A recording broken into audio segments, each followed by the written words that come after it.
जी को सतगुरु रामपाल जी परमेश्वर जी का संक्षिप्त जीवन परिचय पढ़ाएंगे, क्योंकि ये भक्ति बोध पुस्तक में नहीं लिखा हुआ था। ये केवल साध संगति से जुड़े हुए सत्सेवक भाई बहनों ने जो नई भक्ति बोध पुस्तकें छपवाई हैं उनमें लिखा है। क्यों लिखा है? क्योंकि अब हमें सतगुरु रूप में आए हुए सतगुरु रामपाल जी परमेश्वर जी की पहचान हो चुकी है, और पहचान होने के बाद भगत केवल अपने गुरु की ही विशेष महिमा करेगा। तो अपने गुरुदेव भगवान की विशेष महिमा के अंतर्गत साध संगति से जुड़े हुए सत्सेवक भाई बहनों ने कुछ वाणियाँ लिखकर अपने गुरुदेव के चरणों में समर्पित करके और इस भक्ति बोध पुस्तक में लिखी हैं।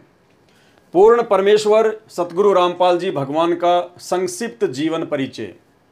सात समुद्र की मसी करूं, लेखनी करूं बनराय, धरती का कागज करूं, गुरु गुण लिखा न जाए। यानी सतगुरु रामपाल जी परमेश्वर जी के गुणों को लिखा नहीं जा सकता, बखान नहीं किया जा सकता।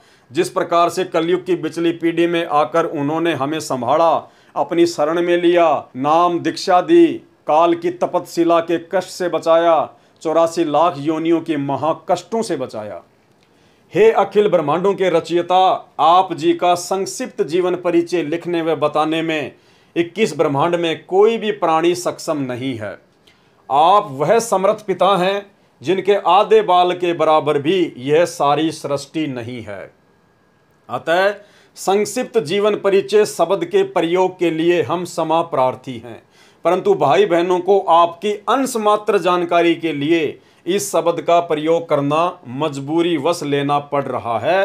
परमेश्वर आप जी यानी सतगुरु रामपाल जी परमेश्वर जी, आप जी की अमरवाणी कहती है कि चारों युग में हम पुकारें, कूक कहा हम हेलरे, हीरे मोती माणक बरसे, ये जग चुगता ढेलरे। अर्थात काल जाल से अपनी आत्माओं को चेताने व निज घर की जानकारी देने के लिए आप कबीर देव सत्य पुरुष सतगुरु रामपाल जी सतलोक से चलकर चारों युगों में स्वयं ही आते हैं। सतयुग में सत सुकृत ऋषि नाम से, त्रेता युग में मुनिंद्र ऋषि नाम से, द्वापर युग में करुणामय ऋषि नाम से, और कलयुग की प्रथम पीढ़ी में कबीर देव नाम से।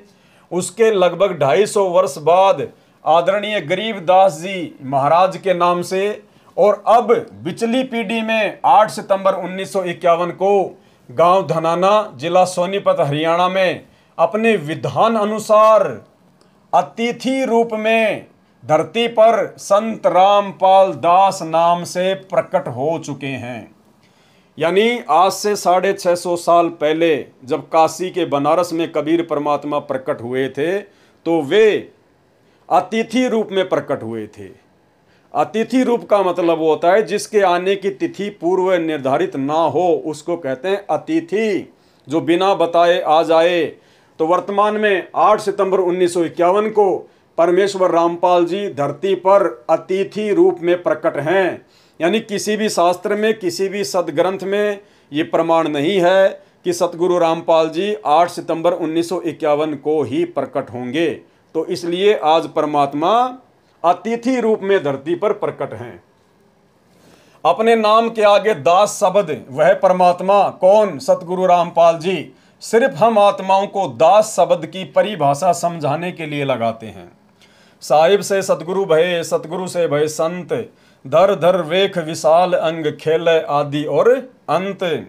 इस अमरवाणी के अनुसार सत्य पुरुष ने सतगुरु रामपाल जी परमेश्वर जी ने 8 सितंबर 1951 के दिन प्रकट होकर 17 फरवरी 1988 तक एक साधारण से किसान परिवार में हमारी चरम दृष्टि को धोखा देते हुए 2 अच्छी आत्माओं भगतमती इंद्रो देवी व भगत नंदराम जी को अपने मुंह बोले माता पिता के रूप में इस नश्वर संसार में लीला करने हेतु स्वयं के आने अर्थात प्रकट होने के लिए निमित्त बनाया। 17 फरवरी 1988 को ठीक उसी तरह कबीर सागर में लिपिबद्ध अपनी वाणी के अनुसार 650 साल पहले की तरह गुरु शिष्य परंपरा व भगत बनकर हम जीव आत्माओं को एक भगत के लक्षण समझाने के लिए जैसे पंडित रामानंद जी को मुंह बोला गुरु बनाया था, ठीक उसी तरह जगत गुरु होने के उपरांत भी 17 फरवरी 1988 को आदरणीय राम देवानंद जी को अपना मुंह बोला गुरु बनाकर 12वें पंथ में प्रवेश किया तथा उसके बाद सन 1994 से सत्संग व नामदान देना शुरू करके सच्चे सतगुरु की भूमिका निभा रहे हैं। आप स्वयं कबीर देव हैं। मर्यादा में रहकर भक्ति करने वाली अनेक आत्माओं को आपने जीवन दान व आध्यात्मिक सुख देने के साथ साथ शास्त्र अनुसार भक्ति देकर मोक्ष का मार्ग भी दिखा दिया। सन 1994 से आज तक आप जी ने परमार्थ के लिए निस्वार्थ भाव से जो संघर्ष करके दिखाया है, यह आपकी दयालुता, साधुता व समर्थता का प्रमाण है।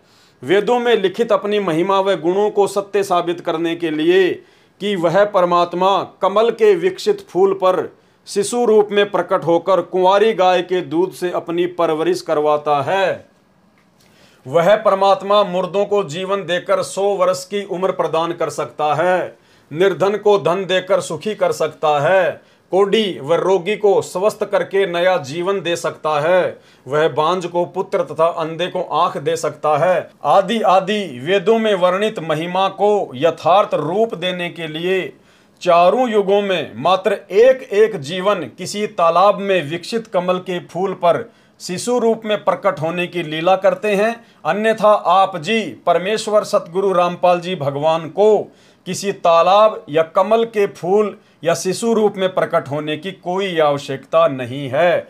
आप जी जब चाहें, जहां चाहें, जिस रूप व अवस्था उम्र में प्रकट होना चाहे हो सकते हैं।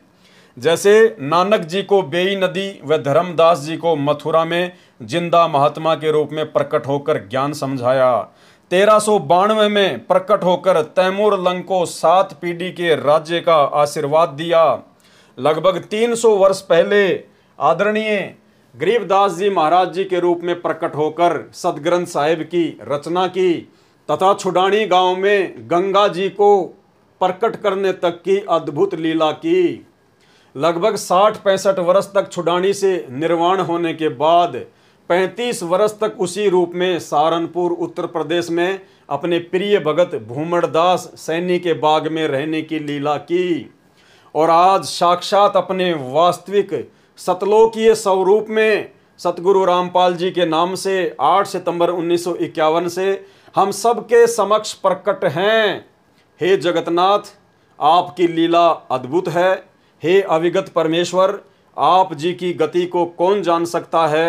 हे देवों के देव महादेव, आप जी स्वयं अपनी कृपा व आशीर्वाद से अपनी समर्थता व गति का अंश मात्र आभास करवाकर दया करते हैं। हे दयालु परमेश्वर, अपनी भोली व नासमझ साध संगत पर अपनी प्रेम दृष्टि, आशीर्वाद व कृपा दृष्टि बनाए रखना। हमारी आप जी से दंडवत प्रार्थना है कि हमारे अंदर भक्ति, कसक व चाहत बनी रहे। हे प्रभु, इतनी दृढ़ता भी देना, चाहे ब्रह्मा विष्णु महेश काल व दुर्गा भी हमें आपकी सत भक्ति से विचलित करना चाहें तो भी हम डगमग ना हों। मन चाहता है इस तुच्छ जिव्या से ऐसे ही आपकी महिमा का बखान करते रहें, लेकिन आप अंतर्यामी की महिमा का बखान करने में हम जीव पूर्णतया सक्षम नहीं हैं। बंदी छोड़ सतगुरु रामपाल जी परमेश्वर।